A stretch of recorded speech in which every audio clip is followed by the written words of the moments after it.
usual cheery demeanour. "Afternoon, ladies," I announced, before joining my friend Hannah on her dead mother's sofa, a sofa that had a faint whiff of mould, bleach and boiled cabbage. "Hi, Alice," I said, suddenly struck by her overpowering perfume. Not her usual fragrance. This one had tones of jasmine and raspberry, mixed with bucket loads of honey. Still, at least it masks the stench of the sofa. Curious as to why this impromptu meeting had been called, I tentatively inquired, "So, how are you both?" "Great," I lied, trying to hide my feelings of unease at the news Hannah had just shared. "What news?" I asked, suddenly concerned. "Is everything okay, Hannah?" "Yes, everything's fine. Are you having a coffee?" Open-mouthed, I stared at Hannah for a second or two. Then, when I'd regained my composure, I asked, "Why are you talking like that?" Maybe I should be asking you the same question. Unable to comprehend Hannah's bizarre behaviour, I turned to Lucy for reassurance. "Hannah claims we've had some sort of epiphany," I scoffed. "Is that what the smell is?" I often made flippant remarks when I sensed an uncomfortable subject was about to be broached. "No," I said in a tone to give the subject the gravitas yet disdain it deserved. "Hannah believes she's made a groundbreaking discovery." "What's that?" I asked nervously. A crow cawed in the garden as if portending doom.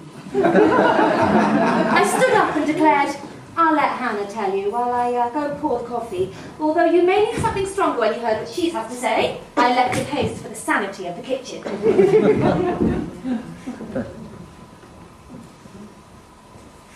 Hannah looked at me with a nonchalance I'd not seen in her before. "So come on then, what's this epiphany?" Earlier today, something happened which made me question the way we speak to each other. Frowning, I said, "Go on." Why does everyone in the world speak as though they're characters in a novel, describing in detail everything they're thinking and doing? Again, I paused. Not sure what to say next. "I don't really understand the question," I replied. "That's the way we communicate with each other." Yes, but why? "Why not?" I parried. "Why would we do anything differently?" Oh, lots of reasons.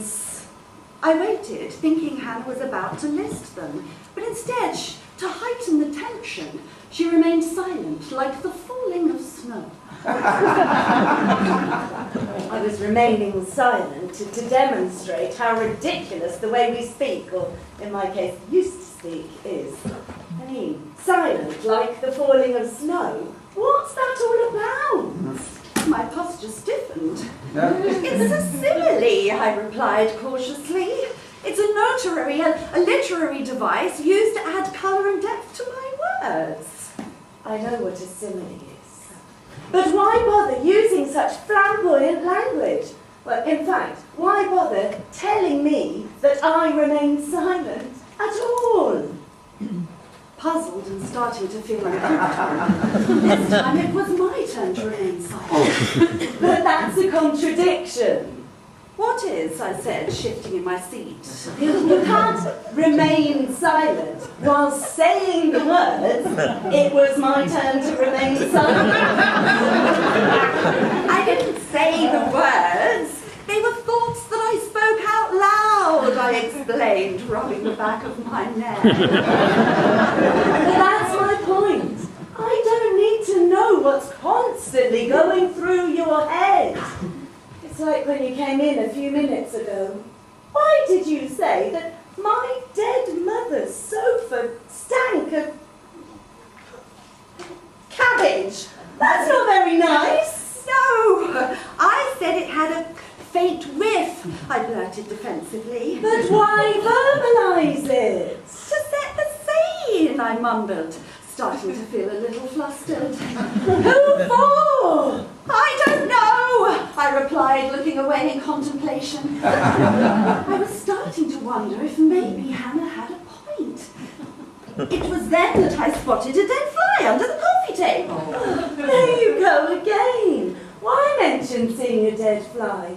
What's that got to do with anything? Well, by making a seemingly insignificant observation, it adds depth to the narrative. It creates realism, doesn't it? I said, starting with a little less conviction than before. But you don't need to make this scene realistic, Alice.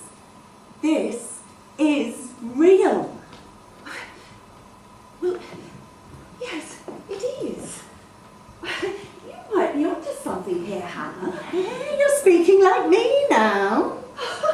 So I am. See, we don't need to vividly set the scene for some outside observer because we're not fictional characters.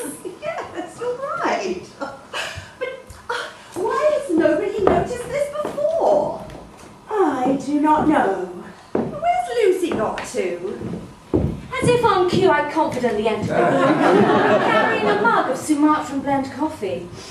The earthy, spicy aromas filled my nostrils. Sorry about the delay, I said. I accidentally put sugar in, thinking that forgetting you're on one of your diets. I had to brew a new pot. Not to worry, Lucy. It's given me some extra time to fully appreciate the significance of Hannah's discovery. Oh, great, I whined. Now the two of you are speaking like that. I placed the coffee in front of Alice and parked myself next to her on the fetid sofa. What an awful thing to say! It's not fetid! I folded my arms across my chest, taken aback at Hannah's aggressive stance. I didn't say it was. It was just a thought I spoke out loud. But that's the thing, Lucy. Why do we feel obliged to put our thoughts into words? Because that's how we communicate, I replied. But don't you think it's a little rude, letting Hannah know that you think she has a fetid sofa? You said yourself that it stank of cabbage, I replied in a tone as sharp as a scalpel. No, I said it had a faint whiff, which I agree is not very nice, although not as bad as fetid. Okay, well, maybe fetid was a little strong, I reluctantly conceded. But I use that word because it's a powerful adjective. If I'd said the sofa was a bit smelly, well, that would have been quite boring, wouldn't it? I paused, and then added, or is that what you prefer? I would have preferred that you keep your opinions about my mother's sofa to yourself. What Hannah is questioning is why do we feel the urge to voice our inner thoughts? In fact, why describe our surroundings at all? We're all here, together, in the same setting. You don't need to tell us about it. Shaking my head in disapproval. You have some funny thoughts, Hannah. We speak like this for clarity and to make our conversations more interesting. I leaned forward to assert my dominance. Speaking without detailed description is primitive. It's how the cave-dwelling people thousands of years ago probably started. Come on. Do you honestly believe that the way you're speaking is more advanced? I smiled condescendingly. Of course I do, Hannah. What would you have us do next? Walk around dragging our knuckles on the floor?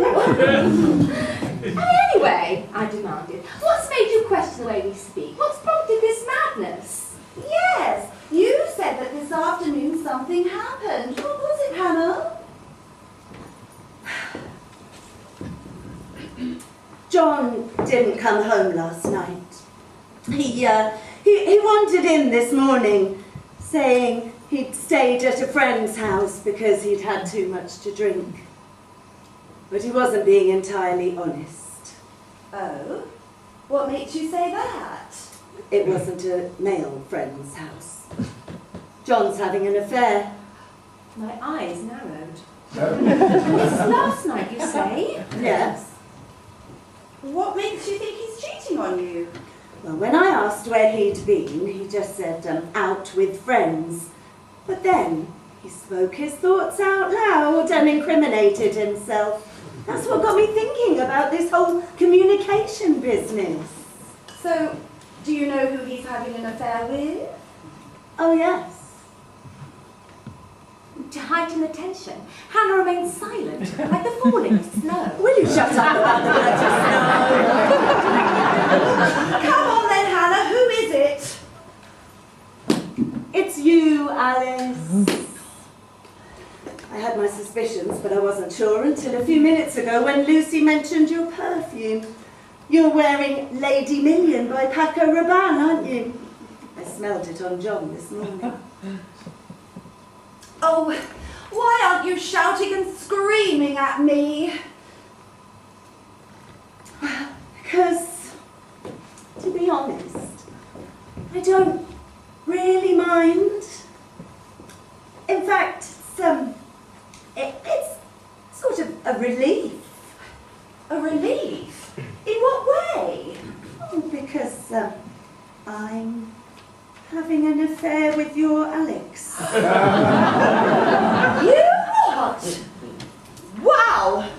Well, it's going to take me some time to get my head around this, but actually that does feel like a relief as well. If only they knew the whole story, I chuckled to myself. What do you mean by that? By what? I asked, trying not to say anything that would let them know who else was sleeping with Alex and John.